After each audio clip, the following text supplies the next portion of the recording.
आज आप ध्यानपूर्वक सुनेंगे। ये विवाह संस्कार की प्रथा सबसे पहले राजा हिमाचल के घर से चली। राजा हिमाचल ने भी ऐसे स्वयंवर रचा और अपनी बेटी पार्वती की शादी के लिए यहाँ शंकर भगवान को वर पक्ष के लिए बुलावा दिया गया। अब ये शंकर भगवान है, ये पार्वती है। अब शंकर भगवान की बारात में ब्रह्मा जी आए, विष्णु जी आए, बड़े बड़े ऋषि मुनि यहाँ साथ में आए। ब्रह्मा जी यहाँ फेरा करवाते हैं और इस शादी के बर्ताव में उपदेश देते हैं। ब्रह्मा जी ने क्या उपदेश दिया? पहला है मंडपम। मंडपम होता जी हमारी इस मंडप की शोभा। जब जो हमारी शादी की लगन पत्रिका थी उसमें हमने तिथि, बार, तारीख, विक्रम संवत सब कुछ लिख दिया था और हमारे घर को हमने विभिन्न रंगों से सजा दिया है और वर पक्ष के लोग इस कन्या पक्ष के आड़ में बैठ करके अभी हमने इस मंडप की शोभा बढ़ाई है। तो विष्णु धर्म नीति के अनुसार, जामाणी वेद शास्त्र नीति के अनुसार हमारी 5 विश्व शादी संपूर्ण हो गई है। अब हमारे 10 विश्व शादी संपूर्ण कैसी मानी गई? ब्रह्मा जी ने दूसरा उपदेश दिया मधु प्रकंच। मधु प्रकंच होता है जी, मधु होता है मीठा या शहद, दही आता है। इसमें कहते हैं कि दूसरी जाति के अंदर शहद या दही या मामा के हाथ से सिंचवाते हैं। और हमारे विष्णु संप्रदाय में क्या है जी, एक मेहंदी की पिंडिया सबसे पहले यहाँ चवरी के पास था, अब वो मेहंदी की पिंडिया देवी के हाथ में है, पार्वती देवी के हाथ में। तो विष्णु धर्म नीति के अनुसार, जामाणी वेद शास्त्र नीति के अनुसार हमारे 10 विश्व शादी संपूर्ण हो गई। अब हमारी 15 विश्व शादी संपूर्ण कैसी मानी गई? ब्रह्मा जी ने तीसरा उपदेश दिया लाजा होम होतासनम। लाजा होम होतासनम होता है जब वेद मंत्रों के द्वारा अग्नि पूजा की गई, कलश पूजा की गई, पहाल बना देंगे।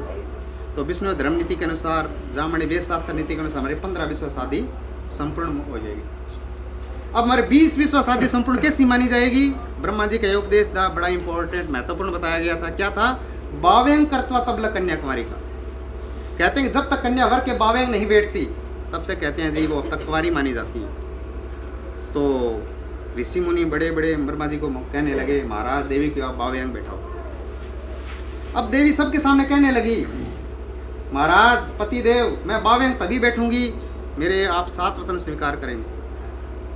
तब शंकर भगवान कहने लगे पहला देवी ने उपदेश दिया एक मुखे। एक मुखे होता जी हम सदा एक मुख और संपत्ति से रहेंगे। जैसे हमारे माता पक्ष, पिता पक्ष, पति पक्ष बैठे हैं ऐसे हम घर में सदा संपत्ति से रहेंगे। देवी का दूसरा उपदेश द्वि ऊर्जे। द्वि ऊर्जे होता है जी हम कोई उपवास, व्रत या कोई दान करते हैं तो उसमें भी मेरा सहयोग होना जरूरी है। देवी ने तीसरा उपदेश दिया त्रिणी रसाई पाए। त्रिणी रसाई पाए होता है जी मेरे आगे आप किसी दूसरी औरत या स्त्री की घर में किसी प्रकार की कोई बड़ाई आदि न करें। देवी ने चौथा उपदेश दिया चतवारी मायो भवा। घर में कोई पैसा है, लेन देन है, मेरे से आप छुपा कर न रखें और धन माया की चाबी आप मेरे हाथ में रखोगे आप। देवी ने पांचवा उपदेश दिया पंच पशु भय। हम कोई पशु खरीदते हैं या कोई घर में कोई और धार्मिक काम शुरू करते हैं तो उसमें भी मेरा सहयोग होना बहुत ही जरूरी है। देवी ने छठा उपदेश दिया सठ ऋतु व्यय। कहते हैं जी साल में 6 ऋतु में होती है लेकिन 2 ऋतुओं को बड़ी माना गया है, गर्मी और सर्दी को। उसके अनुसार आप मेरे कपड़े बिस्तर करवाएंगे। देवी ने 7वां उपदेश दिया शपथ सका पदा भाव।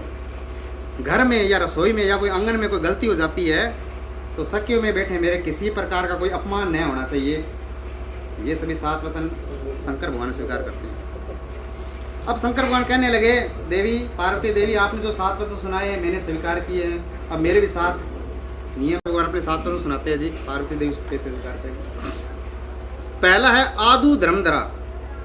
आदु धर्मधरा होता है जी जो हमारी अनादिकाल से चली आ रही है, जो हमारी विष्णु धर्म नीति है।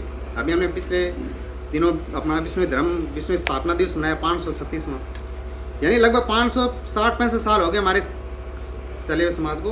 अनादिकाल से चली आ रही जो हमारी धर्म नीति है, सनातन धर्म नीति है, सबसे पहले हम उनका पालन करेंगे। उसमें हमारे 29 नियम हैं और गुरु जी की बताई हुई शिक्षा है, सबसे पहले हम उनका पालन करें। दूसरा उपदेश दिया कुटुंब सुखदा। मेरा कुटुंब परिवार है, उसमें आप सदा समझदारी और मर्यादा का पालन करोगे आप। तीसरा मिष्ठा प्रिया भाषिणी। आप सदैव घर में सभी के साथ मीठा प्रिय हितकर शब्द बोलोगे आप। चौथा उपदेश दिया क्रोधा आलस्य निवारणी। आप किसी भी इसमें क्रोध, आलस, गुस्सा आदि नहीं करेंगे। पांचवा उपदेश दिया सुखकारी आज्ञा सदाकारिणी। सभी काम में मेरा सहयोग और आप आज्ञा का पालन करोगे।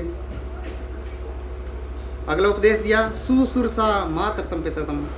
आपके सास और ससुर हैं उनको अपने माता और पिता की तरह ऐसे सेवा करनी होगी। और सातवां और अंतिम उपदेश दिया, भगनी प्रियम भागनी और वाद निवारणी। भगनी होता जी बहन, घर में छोटी बहन है तो किसी प्रकार से आप लड़ाई झगड़ा आदि नहीं करेंगे। ये सभी 7 वचन पार्वती देवी स्वीकार कर लेती है। अब गुरुजी पीढ़ी बदलते हैं।